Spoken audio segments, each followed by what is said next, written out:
It's time for the Movin The Chains podcast.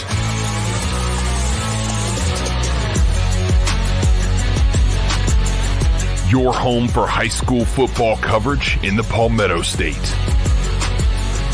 Every team, every game, every week. And now your hosts, Kevin Thomas and John Epps.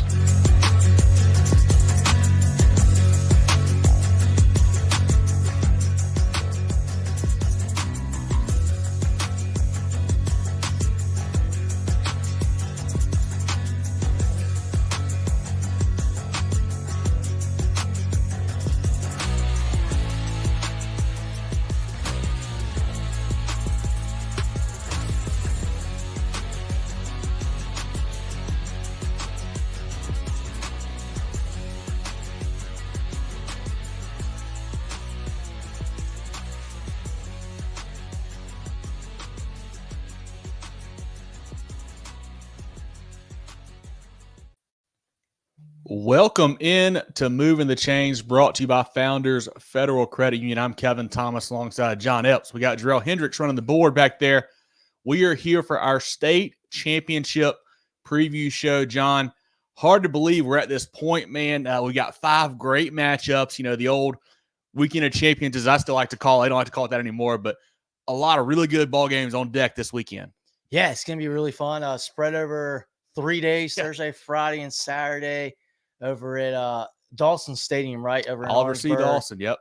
SC State's campus. So that'll be cool. Big venue there, a little bit bigger than what we've had at Benedict last few years. And I tell you what, there's some normal names that will be there this weekend that's typically there for the Weekend of Champions. And there's some names that I did not think were going to be there halfway through the season. Not even at the beginning of the season, halfway through the season. I didn't expect some of the teams that are going to be here this weekend to be here. So it's, I'll tell you what, a couple of them I feel really good about. And there's a handful, I don't know what's going to happen. Yeah, it should be great ball games all throughout. Obviously, if you got to this point, you got to be a good football team. So we should see some close matchups for sure. If you guys are tuning in for the first time, we really appreciate you. Check us out on Facebook, Twitter/X, Instagram, YouTube, etc. at Movin Chains, MOVINCHAINS, our website, movinchains.com.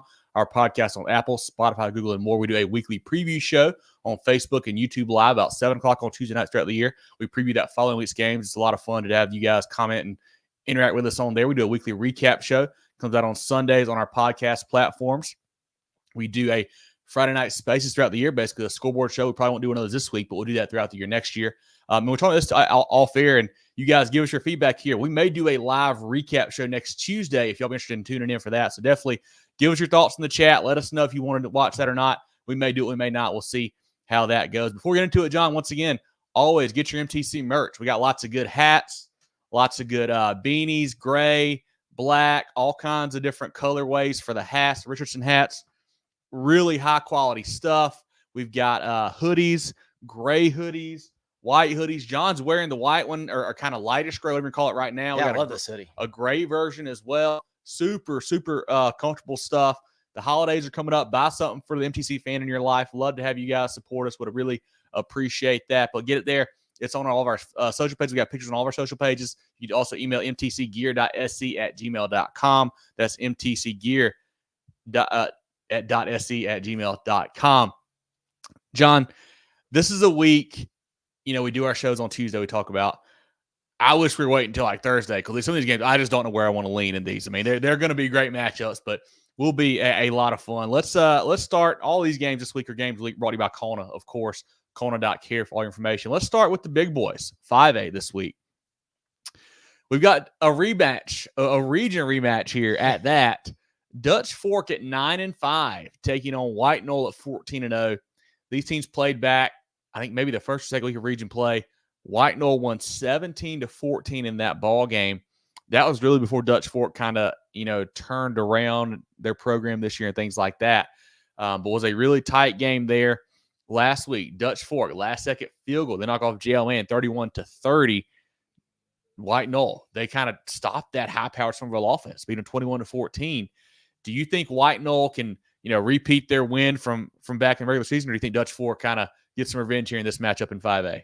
I think if you replaced the name, if this was, say it was Lexington instead of Dutch Fork, same season, same playoff run, same everything, but the helmet was Lexington and not Dutch Fork, I'd go White Knoll.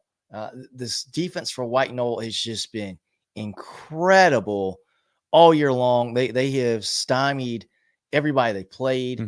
Somerville probably, it's got to be the best offense they've played all year. I would think so. Only give up 14 points was incredible. Their worst game defensively was Colleton County, scored 15 on them. Yeah, they're averaging 7 on defense for the year. I mean, it's unreal. Given more than 2 scores in a single game. But Dutch Fork, so this game, White Knoll, the region matchup, Dutch Fork and White Knoll, that's the last game that Dutch Fork lost. That was 17-14 final there. And Dutch Fork, I'm not going to say they necessarily flipped a switch and they're now, world beaters beating everybody 56-7. They've had 2 games in the playoffs, TL Hanna, and then last week with JL Man, very, very close games coming right down to the end of the ball game.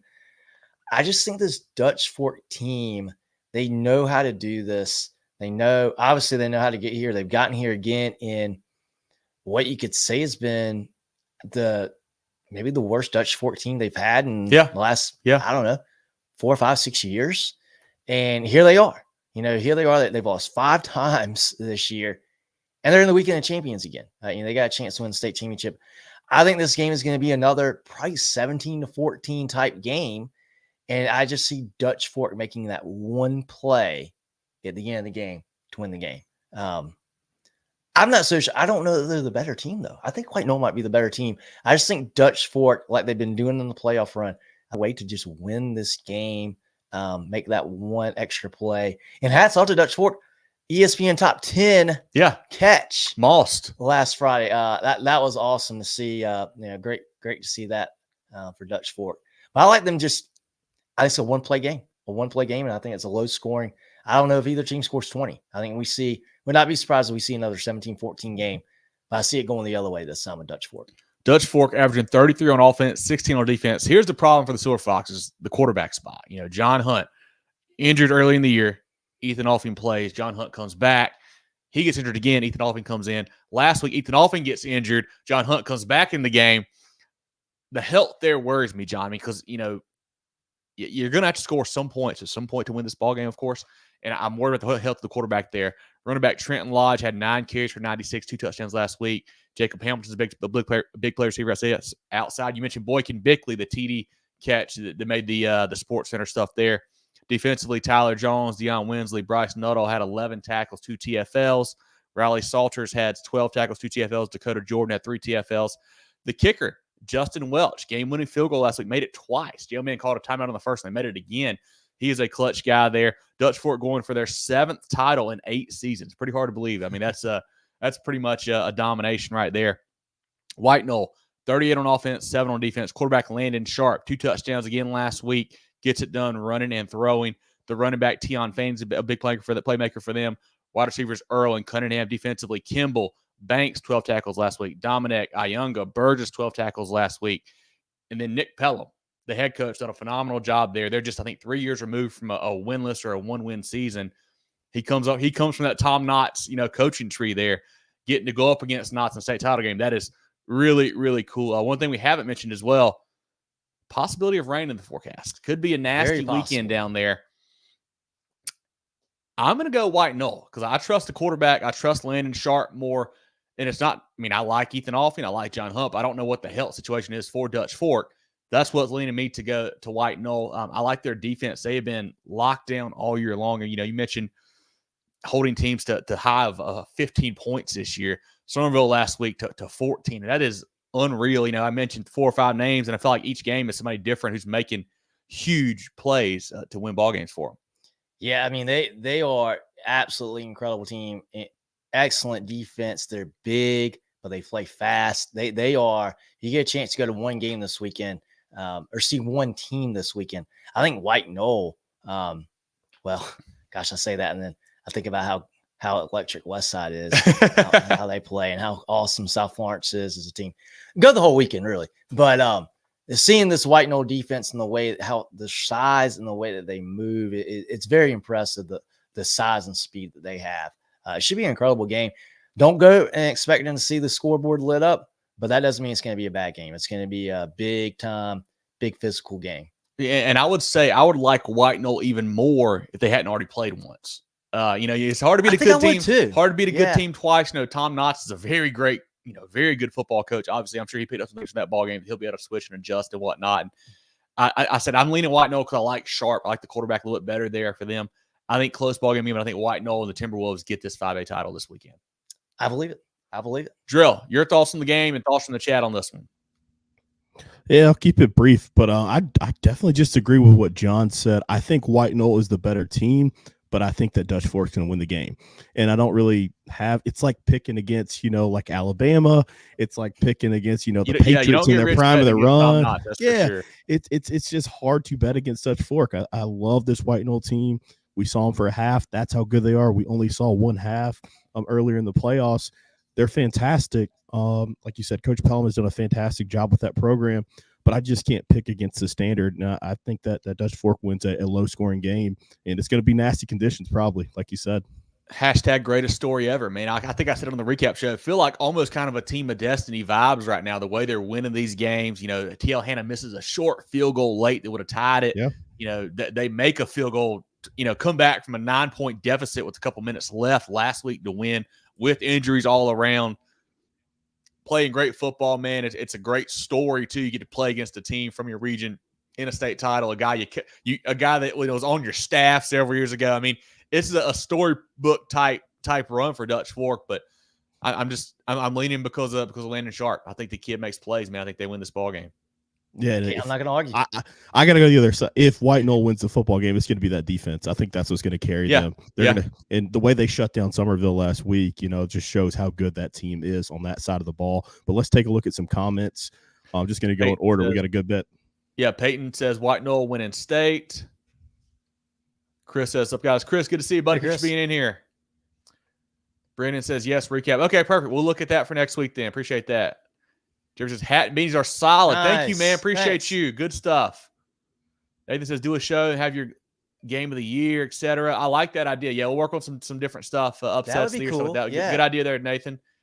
Jerry says, wet game taking White Knoll. I like that. Dion says, Tom Knott's going to pull out his ace in the hole. I'm sure he's got something planned out. I mean, it might be Wildcat with Trenton Lodge for 4 quarters. Who knows? But something. Dion says 21-17 Dutch Fork. That score line sounds about right. Like, high teens, low 20s. I think for both teams sounds good. Peyton says 17-7. I agree with about 95% of Dion's score predictions. David says, hey, David, good to see you, man. Appreciate you being in here. Yeah, thank the guys for field turf. You're exactly right, Joe. Obviously I'm a fan of real grass fields, but a weekend like this, field turf is huge. Jim says he likes Sharp too. I bet you do, Jim. We do as well, man. He's a great player. Mitchell says Tom Knotts by 10. Yeah, I mean, it's hard to bet. Exactly right, Drill. Hard to bet against Tom Knotts, those guys. You don't get rich betting against those guys for sure. Chris says Dutch Fork find a way to get a win. Hey, they are the standard, man. They don't lose a whole lot, that's for sure. James said if it rains, will games be rescheduled. I don't think so. Only if it's like a lightning type situation is the only time I think they would cancel. If it's just rain, I think they're gonna have to play it out and go with it. Because we had some bad weather last week. I think that Saturday, those games, last year. I don't mean to say last week. Championship games last year. So yeah, they just have so much scheduled for that particular weekend. So many resources in place that I think they're going to have to do it. Yep, most definitely. That's all the comments we have for this one right here. Perfect. Let's look down now at the 4A matchup. A matchup that probably a lot of folks didn't really see coming when the playoffs started here, John. I know that I didn't. Obviously, I was really high on the Trojans, and they got knocked out. And here we are. We've got Westside at 13-1, taking on South Florence 14-0. The Bruins have now won 29 in a row, dating back to, I guess, the playoffs 2 seasons ago. A heck of a ball game here, man. This one, I think, this game is actually Saturday at noon. The 4A game is. Now, I forgot to mention that 5A game, Dutch Fork and White Knoll, that is Friday night at 8 p.m. But this 4A matchup, noon on Saturday, will be a lot of fun there. Westside, 42-35 over Greenville in overtime last week, averaging 49 on offense, 24 on defense. South Florence, the game that I was at, they beat Irmo 28-21, averaging 42 on offense, 11 on defense. The Rams led by Cutter Woods at quarterback.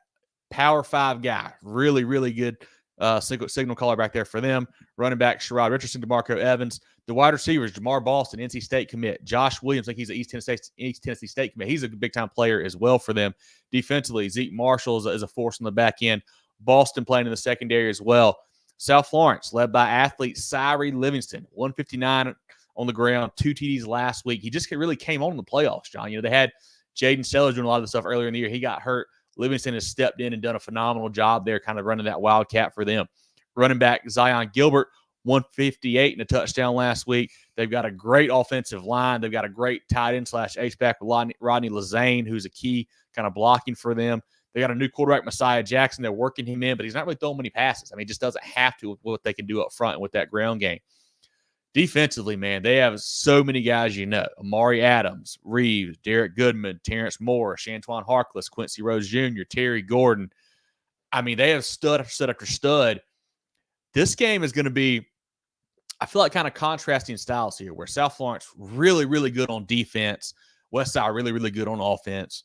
South Florence's offense, they want to run it extensively. Westside wants to kind of sling it around here. How do you kind of see this matchup leaning into this 4A game? I think Westside really needs to hope that it doesn't rain. I think the bad weather can make that tougher to throw the ball, tougher to catch the ball in wet conditions. And I think South Florence is I think they're more of a complete team. And, we talked about their offense lately, how it's pretty one-dimensional with, lacking a passing game. But the run game has been so good. Yeah. They haven't been put in a situation where they have to throw the ball. Last week they threw 2 passes. I think it was 1 on each of the first 2 drives. Didn't throw it again. Didn't have to. So Westside has the offense to make them do that. If Westside can get that offense rolling and put up 40 points, that could force South Florence to put the ball in the air. I think this could be a high-scoring game, but I still don't think it's going to mean South Florence has to necessarily throw the football a ton or more than they want to. I think this defense for South Florence is so big and physical. You talked about their offensive line. You got to see them last week, and they just – everything about the way, especially on offense, the way they operate, it's just very smooth. Everybody is where they're supposed to be. Everybody is doing their job, and they just make it look very easy. That goes to great coaching. The way that they practice, that's just good preparation when you see it that clean on Friday nights. I think South Florence and the other part with the Bruins that I really like is that special teams group. Yeah. Quincy Rhodes, yeah. when that guy gets the ball in his hands on a punt return or a kick return, look out. He's got great vision. He's fast, but his vision is incredible. They have a knack all year of scoring the football when they're not on offense, be it defense or special teams. I think South Florence is just a little bit more of a complete team than Westside. But Westside's got the best offense in the state, and that is, Cutter Woods over there.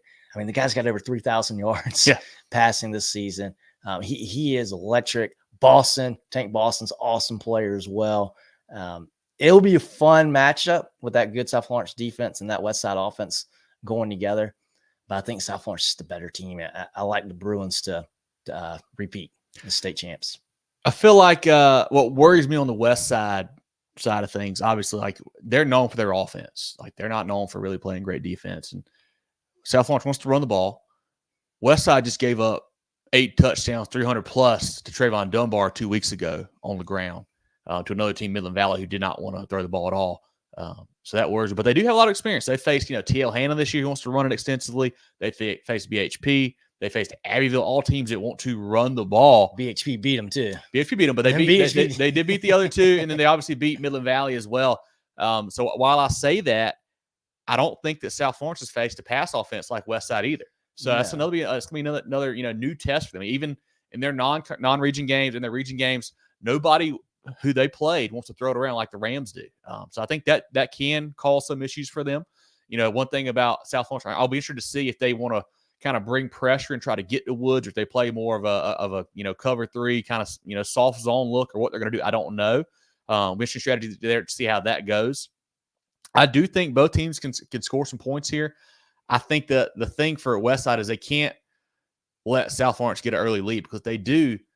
And there's a real chance that South Florence gets a lead here. They go up 7, go up 10, whatever. They might not throw a pass the whole game. That's going to really shorten the ball. They may just run it down your throat with Livingston and Gilbert all night long. So I think if you're Westside, you want to take the ball early, get an early score, prove that you can put some points on the board, kind of get going that way. And I tell you what, there might be some bad blood here, not between the teams, but the fan bases, I would say. Westside head coach Brian Lane, former South Florence head coach, left after a year. A little bit of a disturbance there in the community from what I hear back in the day. Not sure how many South Florence fans are fans of Coach Lane or not. We'll see. But two great coaches, Coach Lane and Coach Marlowe, in this ball game. Will be a fantastic matchup. I think, Johnson, like you're leaning South Florence in this one. Yeah, I like South Florence in this one. I think I want to take the Bruins as well, man. Until somebody beats you, when you've won 29 in a row, it's hard not to pick that team. Like I said, I do think Westside can cause some issues. They've got a real shot to be competitive, and I think even win this ball game. But I like South Florence. I'm thinking like 31-27, 8, somewhere in that ball game, I think. I like the Bruins to go back-to-back and repeat as 4A state champs. Yeah, I think we see a close game. I think we see either a big special teams play by South Florence to be the difference, or a late turnover that South Florence creates to be the difference. I see those two things being the possible difference maker in this game. And both these teams have been great forcing turnovers. I think they forced 3 against Greenville last week. Westside did. South Florence got Irma to turn it over, which they never do. They've been known for that and scoring on those this year as well. But should be fantastic ball game. Drill, who do you like here in that 4A matchup? What's the chat saying on this one? Yeah, I like South Florence in this one too. I think you just look at the style of play of both teams. You look at the matchups here. That South Florence defense is so good. You strength on strength. That South Florence defense is so good. That Westside offense is so good.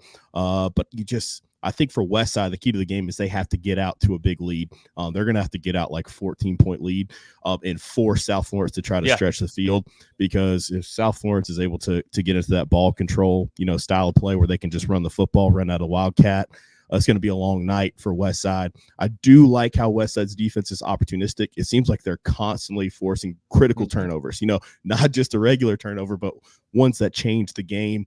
I just don't see a situation where Westside can really hang with these guys, because that defense is so good and their rush defense is not very good. And like you mentioned, Trayvon Dunbar ran all over the guys, but that Midland Valley defense is nowhere near the defense that South Florence has. So give me the Bruins in this one. We'll take a look at the chat and see what I do want to say this, Drill, for you. Is I feel like me personally, at least, I don't know if you guys feel this way or not, I've had a hard time figuring out Westside this year. I don't think I put them in the top 5 at any point, and here they are, upper state champs. I thought they may lose a couple different times in the playoffs, whether to Greenville or Midland Valley or whoever. They've just been proving me wrong all year long. Certainly could do it again. I've had a hard time, getting a handle on how good that team is, it feels like. Even though we saw them in person. We saw them beat Greenwood, earlier in the year in region play. Still can't get a good feel for them, but I guess it's too late now. There's only one game left, so we'll see. But LaMarcus says Ram Nation. I tell you what, I think this game may have the best crowd of the weekend. I've seen a lot of chatter on social media from both sides. I think this is going to be a great turnout here on Saturday. Should be fantastic atmosphere, fantastic, crowd on both sides, I feel like. I think so too.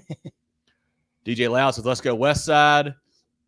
Corey says Westside won't stop the South Florence run game in the rain. Chris Davis said Westside's better than y'all think. Yeah, I think so. That's what I'm just saying. I can't get a good vibe for him. Well, I'm with Dion right here. I think it comes down to the defense. The Westside defense can make a couple plays. Yeah, they certainly could win this game. I trust South Florence more than I trust the Westside defense. Dion says 28-17. Chris says rain don't stop. No show. It's going to rain on both teams. That's right. They always say the passing game is better for the offense in the rain. So we'll see. See that BHP game, Westside should have won. That was game 1. Yeah, Maurice, that was a long time ago. Exactly right. Week 1. A lot of different football since then. Yep, Tank Boston was out. You're exactly right, DJ Loud. He was out for a little bit. Lee Hopkins says Derek Goodman's the difference. Chris calling us out. Y'all took Greenville. Yeah, I think I did. I know. I think John had Westside last week. I think I had. Yeah, I picked Westside last week. I'm pretty sure. But yeah, that'll be a good matchup. Boston and Williams against those DBs for South Florence will be fun, man. I think it comes down to, do they bring pressure? If you're South Florence, we'll see. Brandon Lord says, "Don't poke the bear." I love that. That's the South Florence kind of motto there. Says their defense wins it. Gatelin says, think South Florence wins. That's all we got here, guys. Let's go to the That next will be one. a fun one. That will be a fun one. What can you say, Drell? I said let's just go to we'll go to a commercial break here. Yeah, let's go. Shout out to my friends quickly. of the program before we look back at the 3A ranks. Take your financial game to the next level with Founders Federal Credit Union. Reach your full potential. Relax. Join Founders today. Visit an office near you or relaxjoinfounders.com to apply. Federally insured by NCUA, member qualification required. Carolina Orthopedic and Neurosurgical Associates, CONA, offers the most advanced training and experience in orthopedic surgery, neurosurgery, sports medicine, and pain management in the upstate. 3 convenient locations in Spartanburg, Duncan, and Greenville. Go to CONA.care to learn more.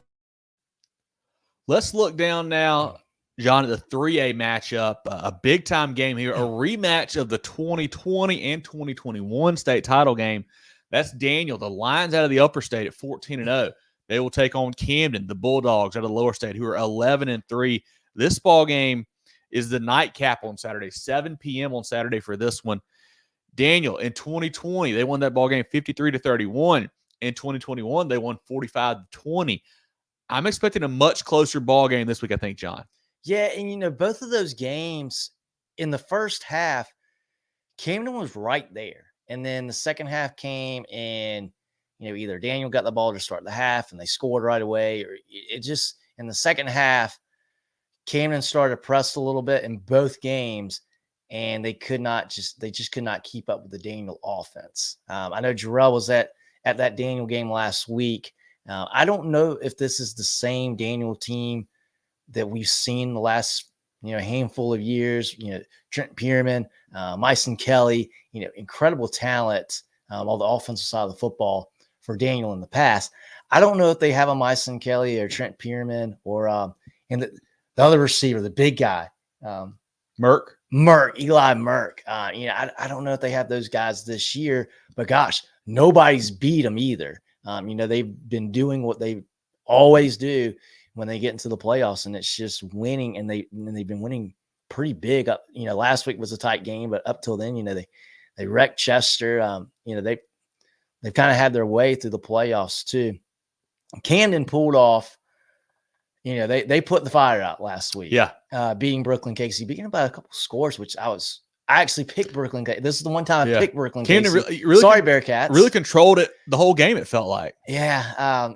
That was, to me, that was surprising. I thought BC was going to win that game. And Camden, they outscored them, which I think that was the best case scenario for Camden. Not obviously to win the game, but to win the game in a little bit of not a shootout fashion, but to score 46 points and win that game and give themselves a lot of confidence offensively going into the game. Their defense is good.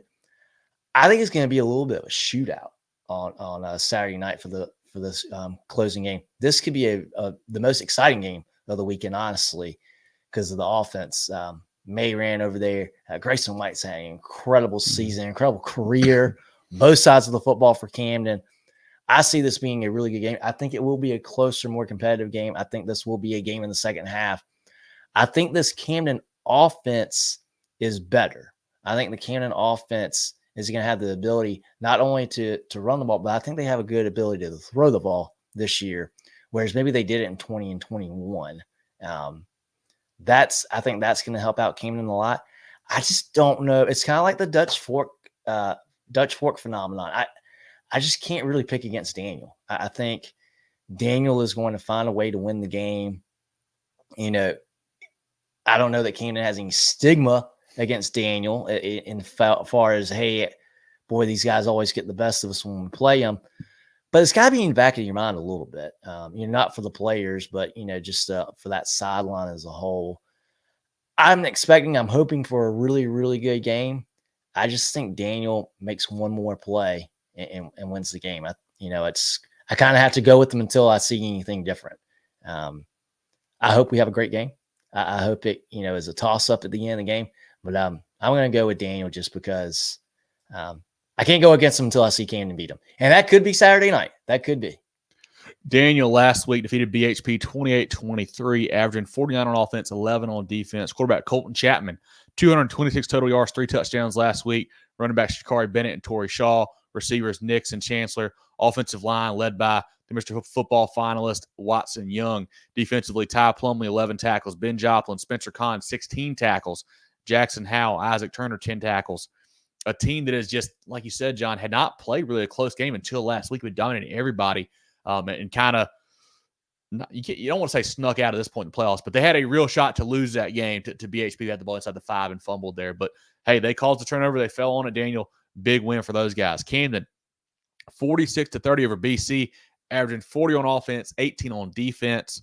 Grayson White, 21 for 27, 309 passing, 20 carries, 69 yards rushing, 4 touchdowns on the ground. You mentioned Ja Mayrant out wide. Running back Avery Hickman. Defensively, Wilson Nash, JoJo Krim, and those guys. I just can't say enough about what Coach Rimpf has done this year with that program. We thought that they were kind of dead in the water middle of the year a little bit, John. Had 2 bad losses to Hartsville and Gray, really non-competitive. Turned it around, lost that game to Crestwood Lake, but they were in it, had a real chance. They've been on a heck of a run here in the playoffs. I don't know. Like you said, I don't know if Daniel is as good as Daniel teams of the past, just because, some of the names are just not there anymore. Like they graduated and moved on, but they are still a very, very good football team. This is going to be a heck of a ball game here. I think I'm leaning Camden and Grayson White. I think they're just red hot right now. This is a team, I think, going into the playoffs. We did our playoff preview show. And I think I said where if they can get past Dillon, they've got a real shot to get back here. I know I picked against them last week. I'm an idiot. I know that. I get it. But I felt like if they, just because they've got such an experienced team there, guys that have been these title games, have been deep in the playoffs, expected to be there, if they could win, get one game going, get some momentum going for them, they could really roll. And they have been doing that. They've been, unleashing Grayson White. He's been having monster game after monster after monster game. I think they can score against Daniel a good bit. And I think their defense will do just enough. I think Camden wins a shootout. I'm thinking like 42-38. I'm thinking high scoring game Saturday. I like Camden in a close one here. I think Coach Rimpton and Grace White and the boys get a title this time. I think they are the more talented team too. Can they get over that Daniel hump, though, is just what I'm worried about. Yeah, and turnovers. I mean, Daniel forced a couple last week. I mean, if that happens, obviously Daniel can certainly win that ball game. And I like the dual threat ability of both quarterbacks, Chapman and White. It'll be a lot of fun to watch those two go head-to-head on Saturday. Drill, what are your thoughts on this ball game? What's the chat saying in this one? Oh, man, this one's tough, but I'm going to make Jay angry, I guess, in the chat. I'm going to go with Camden, too. I think they're going to win this football game. Have not seen them play this year, but who's been on a better run? Like, who's hotter in the playoffs than this Camden team is right now? Did get to see Daniel last week, and I will say BHP probably should have won that football game. But it goes to that mental edge like John's talking about. Daniel just continues to find ways to win football games, and they've done it for so many years now. This is the third time we'll see this matchup in the last 4 years. But I like the way that Camden's playing right now. Interested to see that matchup between Grayson White and Watson Young in those passing situations going up against each other. But it's going to be a lot of fun to see this one. Give me Camden by 10, though. I think they stretch it out a little bit. So we do got to remember. I think Daniel has lost one game in the past 4 years, and that was on a 2-point conversion. I'm not going to put any other words to say it's on 2-point conversion. So I'm going to say last year they got it. Tight ball game against Powdersville. They lost. Only lost in 4 years. I mean, that's a team that expects to win. Sure. It's going to be tough to beat them. Yeah. Like you said, but I think both these programs expect to be at this point every year. The difference is that Daniel has won these ball games. They expect to win that state title, while Camden hasn't quite gotten to that point yet. They have certainly been here and had a lot of chances. I think this is the week they get it done. You pick the experience factor in this one is the difference. I think Camden having that experience of playing in a lot of these games where Daniel's kind of replaced a lot of those guys this season. I think that's why Camden gets over the hump. I like it. I think that's why they don't. These guys, they're like, man, Daniel beats their butt. I know. I'm pretty sure Grayson White would have started that 21 championship game. I believe he started both. And he might have started 20. He started both, yeah. Because I know he played all 4 years. Obviously, 20. It's a lot better now. 20 was a lot of Willis Lane. They weren't throwing it a whole lot. He did throw it some more on the next year's team there with, I think they had Lane and Mayrant, and I can't remember the other guy's name that was running the ball some, but we'll see. Yeah, Jay. Sorry, I said before the playoffs I was on Camden, and then I kind of got off and they kept winning. I don't know what I was thinking there, man. But hey, no problem for me, Jay. But gosh, to beat Dillon, Gilbert, and BC, your boys are rolling. Your boys are rolling. That deserves a trophy in its own right. Chris said props to BHP. Last team to hold Daniel under 35. Great question. Look that up. We'll see. Dion says Camden with the upset. Third time's a charm. Nope, never mind. Daniel 31-24. He switched his pick mid-chat. I love that. Love it. Deshandra says big Camden. Terrence says, what's up, guys? Good to see you, Terrence. Vanessa, appreciate you guys being in here. Jay says Grayson White, the rain will even more unstoppable. That kid's a football player, man. He's a football player. Jessica says Camden. Zach says first team to 35. I think a high-scoring game, too. I think so. Hunter says Camden's worst nightmare, Big Daniel by 10-14. That is the one team they can't quite beat, so it'll be tough to overcome that. Bradley says Daniel's going to pull it off. Brian says Camden's beat some great football teams to get here. Yeah, exactly right. I mean, I thought BC was the hottest team in the state while they were playing, and Camden beat them, handily last week. Deshandra says been the underdogs every week. I don't know if that's Terrence says been great this year. Keep you with the good work. Appreciate you, my man. Looking forward to seeing what Coach Hanna and the Hampton County Hurricanes can do next year. Zach, thanks for being here, buddy. We appreciate you. Thanks for saying the nice words. Really do appreciate that. And yeah, it's hard to believe we're already here at the end of the season. All right, guys, let's roll to 2A. Okay, perfect. Let's look down at 2A now. This is the Thursday night matchup. A little Thursday night football here. 7 o'clock on Thursday. A game that's going to make a lot of people upset, but I think it's pretty cool. We've got a great Collegiate at 15-3 after they're, obviously have some upset or some forfeits went out in there. Out of the upper state, taking on Oceanside Collegiate at 11-2.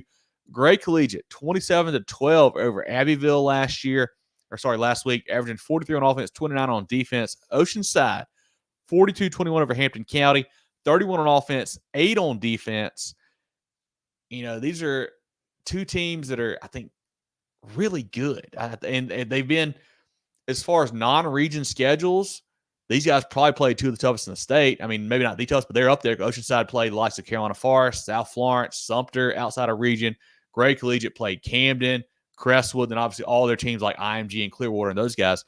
Should be a fantastic game. Last year, Oceanside Collegiate, lower state champs, lost to Abbeville in that state championship game in 2021. Great Collegiate was the state champ there. John, who do you like in this game? Two really well-coached teams, Coach Holmes and Coach Wilkes. Who do you think wins this between the War Eagles and the Land Sharks? I like Gray. We saw them play Strom Thurmond a couple weeks ago. What we thought was very well could have been this, de facto state championship game. That Strom Thurmond team was awesome. All kind of talent on that football team. And Gray, as I thought Gray would just be a little bit better of a team in that scenario. And I think the same situation here. Oceanside's awesome, when they're so similar, right? You could draw so many similarities with these two programs and the way these two seasons have gone, the way they, the out of region slate that they have both played, how they've come through the playoffs a little bit. I think Gray, the reason I like Gray a little bit more in this game, I feel like they've been a little bit more tested as of late here in the playoffs. The playoffs it's a different animal. And having to beat Strom Thurmond in a game where Strom Thurmond was coming back.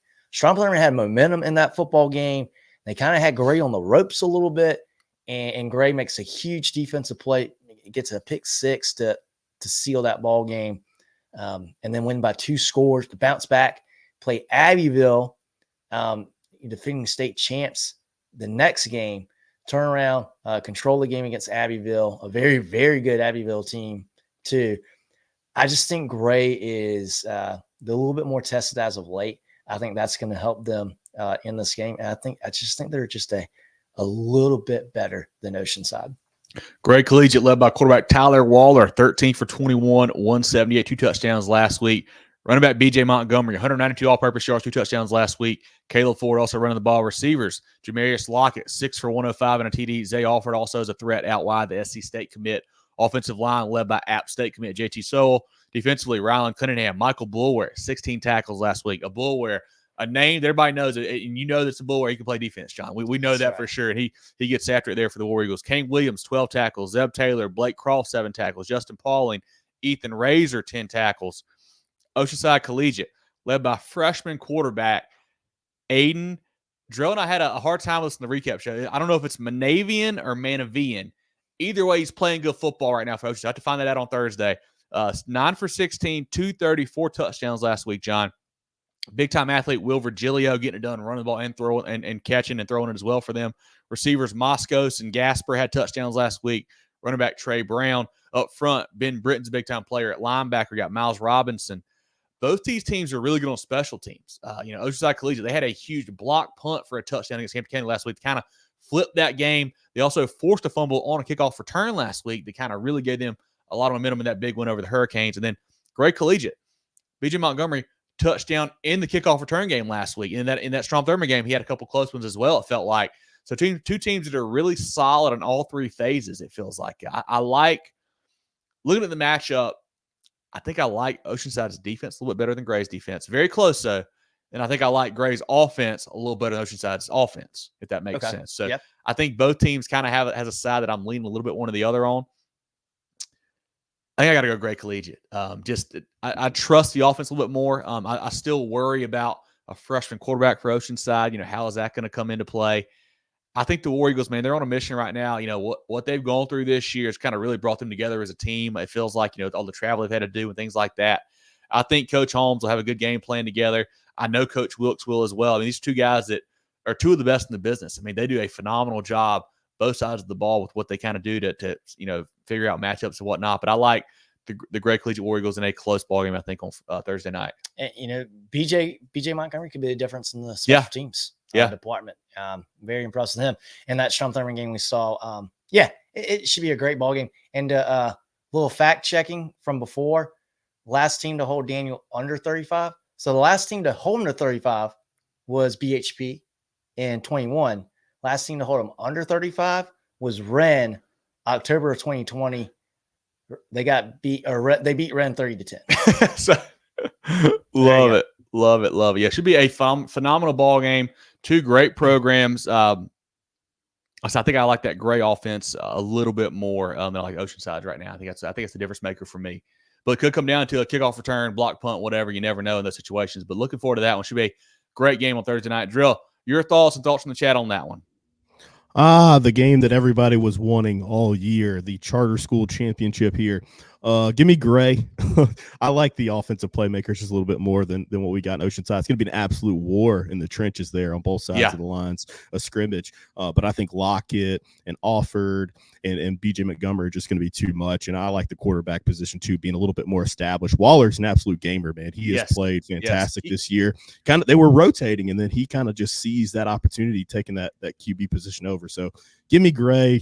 I like them to win this one by a couple scores. But Oceanside has been fantastic this year as well. Yep. Waller does a great job keeping plays alive. Even if he doesn't have like the biggest stat line, but just he doesn't take a sack, he'll get it back to the line or whatever. He does a great job moving in the pocket and making plays there. And, Drill, we talked to Coach Wilkes a few weeks back, and he was telling us where he liked his team, but they hadn't played their best game yet. And I feel like, honestly, they lost their quarterback in week 10. They may be playing their best football right now. Even after they have, they've been really, they haven't played a close game in the playoffs. The closest game was that Hampton County game, and that ended up being a 3-score ball game. I think it was 42-21. So they've been blowing people out, playing phenomenal right now. With guys rotating in there, really kind of galvanized the team. It felt like there, but it's gonna be a different test. Gray Collegiate's really good, and I think will be a tough one for the Land Sharks. But I think it should be a phenomenal ball game on Thursday. Couple notes, Nate. Yeah, Nathan updates us. Grayson White only started in 21. Pearson was their quarterback in 20. So he knows all things. Yeah. Great call. Great call, Nathan. Our historian there. And DJ Loud tells us we need to get some Westside merch. So definitely we do. I need to call up Coach Lane and AD Jeremy West and get us hooked up. We need some stuff back there. Appreciate you, Sandra. Appreciate you, Sandra. Thank you for hopping in with us. Dion says Gray beat Strom-Thurmond in Abbeville, going with Gray 38-30. Jermaine says Big Gray. Jerry says he took Gray in the pick of a root for Oceanside. I love it. Hey, that's fair. A business decision and then what you really wanted. I love it. Brian says Gray by 20. Dion says Gray slowed down Strom-Thurmond's pass game and Abbeville's run game back. Yeah, that's really impressive. That's a great point, did a great job there for sure. And I think Gray, no offense to Oceanside Collegiate, I think Gray Collegiate had a tougher road in the playoffs. Just I think Upstate had a little more firepower than Lower State this year in 2A, it felt like. And Bradley, we did 5A first. We're split on that pick. So if you want to go back and watch this once we wrap this up, we're about to get into 1A though now. Perfect. Let's look at this 1A matchup. This is the My least favorite time slot, Drill and I talked about this on our recap show yesterday, our Folly Row question. Why are we playing a game at 2 o'clock on a Friday, John? I don't know. I keep going back in my head how awesome the Weekend of Champions was back when they did it at Willie B. If you had that schedule, you would have had the White Knoll Dutch Fork game would be Friday night by itself. This 1A game would get everything kicked off Saturday at 10 a.m. Early, yeah, but hey, Saturday morning, get some championship football. It'd be a great way to start Saturday. Maybe duck the rain a little bit. Who knows? But we don't get to make that schedule. We don't get to make the rules. Unfortunately, I have to work Friday, so I will be keeping tabs on this at the office, watching this game. But I will say, if we have to put any game at 2 p.m. on a Friday, I think it's this game. I think if one game gets a little bit out of hand, it could be this game. I think Johnsonville has been awesome this year. You talk about, how electric they are on offense, but their defense has been great. Their defense has been really, really good last few weeks, being Bamberg Earhart, being Lamar. And then, for them to get here, I am really impressed with, and defensively, they've done a great job last couple of weeks. Christchurch is just, they're different. They're a different level. They've just got different talent, I think, this year. And they're playing really, really good football to boot. I like Christchurch in this game. I think they win by probably 10 or 14. So our 1A matchup, Christchurch at 12-2, taking on Johnsonville at 11-2. A rematch of last year's state championship game, a game that Christchurch won 43-20. Honestly, it felt closer at times than that. Johnsonville had a couple chances to get back in the game and couldn't really do it, couldn't quite make the big play there. But Christchurch obviously looking for a repeat this year. Last week, they stopped a red-hot St. Joe's team, a team that was playing great defense. They put up 53 on the Knights, beat them 53-20, averaging 41 on offense, 15 on defense. Running back Deshaun Reeder, 23 for 110, 2 touchdowns. Tucker Hendricks, 14 for 17, 341, 3 touchdowns. Jackson Rep, 5 for 119, two touchdowns receiving and a touchdown rush. Jude Hall, 4 for 108 and a touchdown defensively. Will Margot, I'm still not sure if I got that at Margette, I don't know. 9 tackles. How'd you say that, John? Let's see. Margot? I would go with Margot. Will Margot, 9 tackles. Good job, buddy. Better. Jake Good, 7 tackles. Cooper Ronchek, AC Hatfield, Patrick McMaster, offense, or also playing defense for those guys. Johnsonville, a big win last week, 20-10 over Bamberg Earhart, a team that was red hot as well, John. They're averaging 33 on offense, 18 on defense. Malik Shippey, 3 touchdowns last week, 1 passing, 2 rushing, a 4-year starter at quarterback. You don't see that a whole lot, man. That's really impressive. The guy is a gamer, an absolute winner. Running back / linebacker Neil Martin, receiver / linebacker. Sorry. Okay. Margie. Appreciate it, Brandon. Oh, perfect. Margie. Thank you. Okay. Thank you, Brandon. Perfect. Travis Wilson, a matchup problem out wide. He is a big guy, plays receiver and some kind of linebacker for them. He can make plays for those guys and jump balls and whatnot. Taysom Brown on defense playing well as well. Head coaches Ken Cribb for Johnsonville, Quinn Hatfield for Christchurch, 2 really, really phenomenal coaches there. It's going to be a tough game. I think if you're Johnsonville, you got to keep it low scoring. If you get in a shootout, you're in trouble. I mean, you're just not going to score as much as what the Cavs can do with that firepower on offense. I think Johnsonville can hang around, can make it tight, but I think at the end it's probably a little too much firepower from Deshaun Reeder. Tucker Hendricks might be a little too much for those guys. You'll wonder if we get a little extra juice here. Last year, famously after the ball game, Coach Ken Cribb said, "We're the public school state champs." Well, we get a rematch this year. Interesting to see how that goes over. I mean, 2 phenomenal teams that are really, really good. And we said it earlier, you got to be good to get this point. But I like Christchurch a little bit because I think the little bit Reeder is just that phenomenal of a player. I think they've just got too much firepower on offense. I think they can win this game. I'm thinking 31-20, something like that kind of ball game there. I think if you're Johnsonville, you want to muck it up. This range probably what you're looking for. You want to muck it up. You want to maybe kick an onside kick, get some turnovers, whatever. That's what you got to do for the flashes there. I think Christchurch is too much firepower. I think the Cavs repeat and go back-to-back. Yeah, I agree. I think everything's got to go right for Johnsonville. It could happen. the rain could certainly help things too. But yeah, I think if you're Johnsonville, you take chances, you play ultra aggressive. You go for the turnovers, you go for some of the big plays, maybe an onside kick or something funky here and there. You put it all out there, because I think you got to do that to be able to win the game. And hey, if you do it and everything goes right, maybe you do. Yep. And looking back, one more stat from last year's ballgame to keep an eye on. Huge game from Jackson Rep. 160 and a touchdown last year in this ballgame. Deshaun Reeder, 150 and 3 touchdowns. I think that's the difference maker. Too many playmakers there for the Cavs. I think they get it done again. Drell, comments from you and from the chat on this 1A matchup. Yeah, I'm in sync with you guys. I think Christchurch has got too many offensive playmakers. Love the way that Tucker Hendricks has settled in at the quarterback spot, and then Jackson Rep's just been getting it done all year. That's not even talking about their dynamic running back Deshaun Reeder there. So give me Christchurch, and that's not to say like I love Johnsonville. The way they turned their season around after that, bad loss against Latta. Not say bad loss, just the way that it kind of unraveled early in the football game and just went on a really.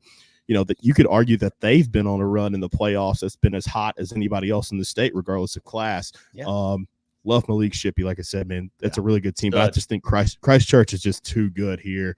And they're going to repeat as state champions there. But let's get into some comments.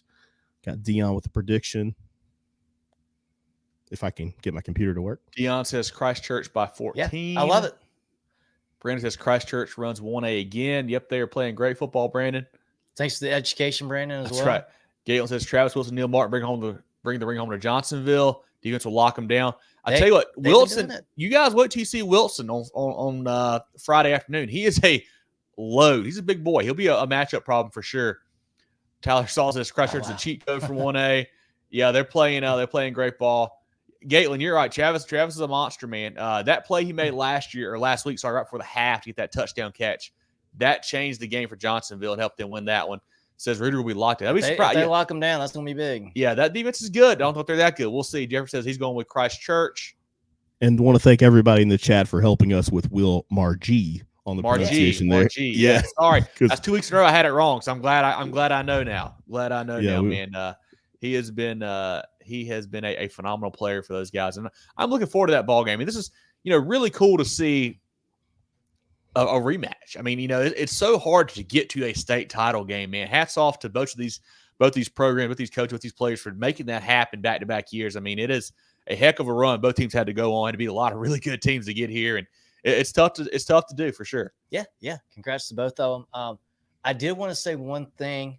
I want to go over the schedule for this weekend for anybody that's not aware of who plays when. So on Friday night at 7 p.m.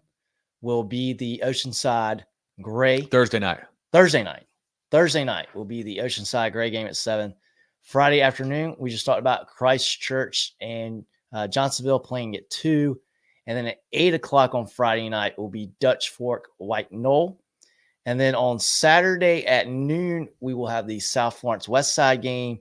And then the nightcap to close out the weekend of champions at 7 p.m. will be Daniel and Camden.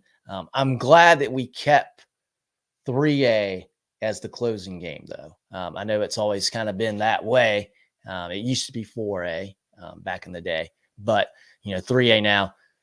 Same cast of characters you see there to close things out. It's usually a really exciting game, and I think we see another really exciting nightcap game Saturday night as well. Yeah, and all the upper state teams are the home teams this weekend. Obviously, doesn't really matter a whole lot except for jersey color, but that will be the case this week. Drill. Let's go a quick shout out to our friends of the program before we talk about some other things here before we get out of here for the night. Take your financial game to the next level with Founders Federal Credit Union. Reach your full potential. Relax. Join Founders today. Visit an office near you or relaxjoinfounders.com to apply. Federally insured by NCUA, member qualification required. The George Agency has been serving the insurance needs of South Carolina for over 40 years. They're a full-line insurance agency concentrated in employee benefits and health insurance with an office in Mullins and Murrells Inlet, but they can help you all across the state.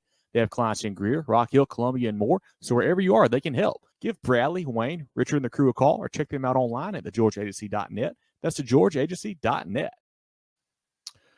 Yeah, so if you guys missed any of the games, we will have them kind of time-stamped here in the description later on, so you can go back and listen to them. We went 5A through 1A tonight. And these games, in case you haven't heard or missed it, these games are at South Carolina State University, Oliver C. Dawson Stadium.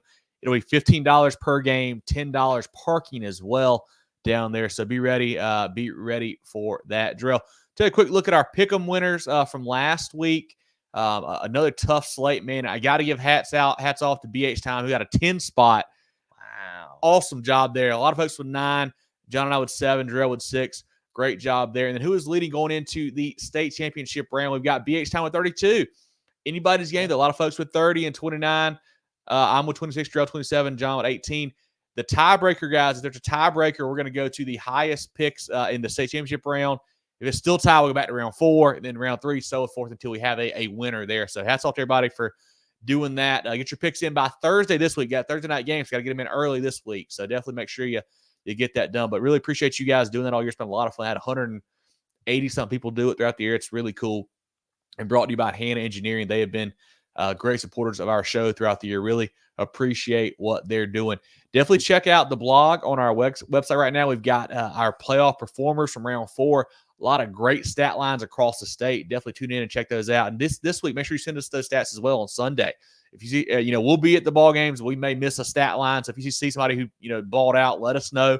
Love to give them a shout out on the program and also on our blog page as well. So definitely do that. Will be a lot of fun to keep up with throughout the week. Drill, anything else in the chat we need to go over right quick before you roll on? Let's take a look here. Asking about games on TV. These are going to be on the local affiliates, so you just have to check in wherever you are in the state. Yep, I think John has it up there. There's one different one for each market. Yeah, so in the upstate, it will be the My 40 channel. In the Midlands, it's going to be Fox, so channel 57, basic cable, watch Fox. In Charleston, it will be the My TV channel in Charleston as well. And Myrtle Beach will be the CW21. I know Myrtle Beach, they always do a great job of high school football. So those will be your channels for the games. For sure. Should be a lot of fun. And guys, like I said, we plan to be down there for most of the games. If you see us, say hello. Love to see you. Also, I'm going to have our merch down there. I'll have some sell it out the trunk, I guess. If you want to buy a hoodie or a hat or a beanie, let us know. We'll get some stuff for you guys. Got some great stuff for the cold weather here. Really high quality hoodies, hats, beanies, really, really good stuff for you. Gray, white, black, all kinds of good stuff. Tyler, we're going to just do football. Basketball and baseball will be a little bit too much to keep up with. It's easier with football. You get one game week, we can do that. But with baseball and basketball, you get 2 or 3. You can't keep up with all that. So we apologize there. So we'll just be doing football again next year. But once again, get your hats, Richardson hats, Yupong hats, beanies, toboggans, gray, black, lots of really good stuff. mtcgear.sc@gmail.com. Our hoodies as well, white hoodies, gray hoodies. Pictures on all of our social media pages. Order yours today. Get it in for Christmas. Love to have you guys repping us and supporting the brand. But make sure you're following us on Facebook, Twitter/X, Instagram, YouTube, etc. at Movin Chains, MOVINCHAINS. Will be our movinchains.com is our website, podcast, Apple, Spotify, Google, and more. Next week, we'll do a live recap show. We'll do kind of recapping those games. I'll talk about maybe some overall season thoughts as well as we shut it down 7 o'clock next Tuesday. Do that. Joe and I will still have our recap show come out on Sunday with some quick thoughts on all the games as well on the podcast platforms. Throughout the season, we'll do our spaces. We won't do that this Friday night, but we do a scoreboard show on Friday nights, typically on Twitter/X. And I said this on our recap show, and I think I said it last week as well, John and Darrell. Just because the season's over doesn't mean our coverage is over. We'll keep doing new coach interviews. We'll have some reclassification stuff. Have a lot of good information on that type of stuff as it comes out with different interviews and whatnot. So definitely keep tuning in and keep checking out our stuff as we go through the off season and whatnot as well. Yeah, we got realignment coming up, coaching carousel. We've already started, seeing some stuff like that too. I want to say a quick shout out to Bradley. Thank you so much for supporting, OG supporter of our program. So thank you so much for tuning in each and every week.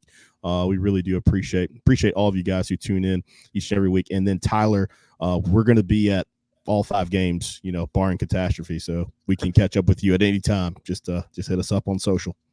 Yes. Definitely shout out to everybody tuning in. I see Louise and DJ Loud, Ronnie, Tribble, Malik, Aaron's in here, Hunter, Brian, Jeffrey, Corinthia.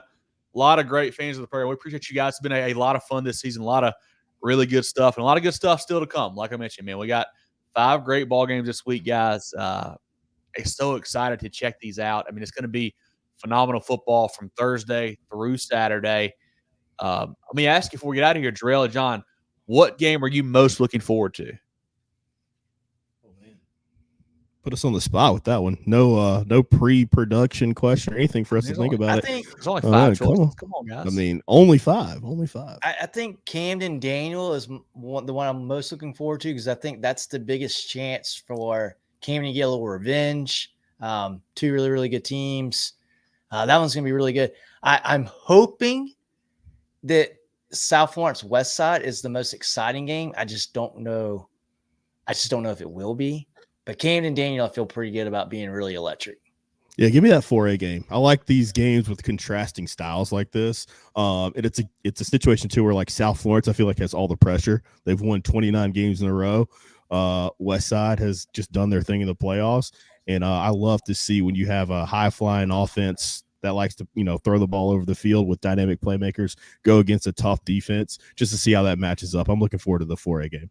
Yeah, I mean, since you guys took 2 great ones, I'll take 5A, I guess. I'm looking forward to that one too. A rematch of a 3-point game from earlier in the year. Coach versus understudy. I mean, new kid on the block versus the 7 out of 8 state titles there. I mean, it should be a phenomenal game. And then obviously, I mean, 1A, man. I'm so excited to see Johnsonville, Malik Shippey play again. I mean, they're a fun team to watch. Same thing with Deshaun Reeder and Christchurch. It's going to be a phenomenal game there. And then 2A, 2 of our great friends, Coach Holmes, Coach Wilkes. Love those programs there. Love what they've got going on both sides of the ball. It'll be a great game on Thursday. So I don't think you can go wrong, man. If you guys can make it to the ball games in Orangeburg, definitely do so. I think you can't pick a bad one, honestly. I think all of them should be fantastic. And I'm sure to see, I've never been to a game at – go ahead. And 2A is going to be a 4A game next year, so it's going to be a lot of fun. Could be. I've never been to a game at South Carolina State before, so I'm looking forward to checking out the stadium and seeing what that's like. That'll be a fun experience. And like I said, once again, if you guys are down there, definitely say hello. Would love to meet a bunch of you guys. I got to meet a bunch of folks last week at South Florence. I met, Quincy Rhodes' mom, and got to talk to the AD, Cody Slaughter. He's great. Our guy, Jay Law, was in there. Love to talk to Jay Law. He should be there this week as well. Really cool to meet a lot of you folks and get to talk some ball with you across the state. So it's been a lot of fun. Any other comments, Jarrell, John, the chat before we wrap up? Thanks, Ryan. Got a couple more score predictions, of course. Got this here. Knock the merch. I think that's the type of game that they've got to have it be for Johnsonville to win. It's got a low scoring game, I think. But yeah, that's all we've got. So yeah, we'll keep rolling. Last preview show, man. We don't know how to end it. It's over. We did it. Yeah. Moving the Chains is always brought to you by Founders Federal Credit Union. This has been our state championship preview show. Looking forward to this weekend, guys. It'll be a lot of fun. But for Jarrell Henderson, John Epps, I'm Kevin Thomas. I mean, just a phenomenal season, guys. Thanks for everything. Really appreciate it. And we will catch you guys the weekend of champions. Yeah, have a this weekend.